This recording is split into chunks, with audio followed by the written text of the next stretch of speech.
बिश्नोई समाज को बिश्नोई गैंग कहना सरासर गलत है और हम इसका विरोध करते हैं। जो भी व्यक्ति बिश्नोई समाज को बिश्नोई गैंग बोल रहा है, हम उसका कट्टर विरोधी हैं, क्योंकि हम बिश्नोई समाज को समर्थन करते हैं।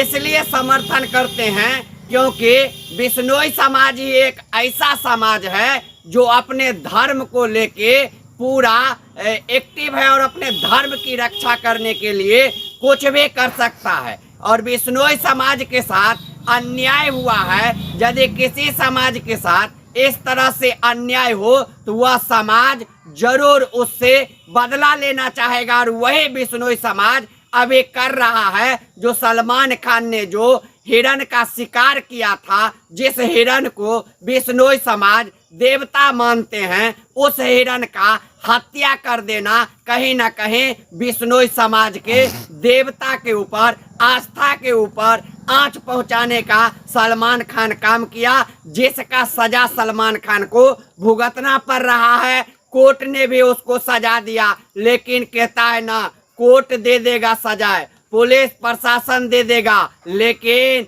ऊपर वाला का जो सजा होता है उस सजा के सामने में ये नीचे वाला का सजा कुछ नहीं होता है। और अभी आप देखेंगे कि ऊपर वाला का डंका बज चुका है, जिसका नतीजा है कि सलमान खान का सबसे करीबी बाबा सिद्दीकी भी इस दुनिया से चले गए। लॉरेंस बिश्नोई के आदमी ने उन्हें जहन्नुम पहुंचा दिया है। तो इन बातों का हम बिल्कुल समर्थन कर रहे हैं। बिश्नोई समाज का जो उनके धर्म के ऊपर, उनके आस्था के ऊपर जो चोट पहुंचाया गया, वह जो उसका बदला ले रहे हैं। तो इसमें जो किसी भी प्रकार से कोई व्यक्ति जो बिश्नोई समाज को बिश्नोई गैंग बोल रहे हैं, वह गैंग बोलना बंद कर दे, क्योंकि किसी भी जातिगत टिप्पणी करना कहीं से भी उचित नहीं है और हम इसका विरोध करते हैं।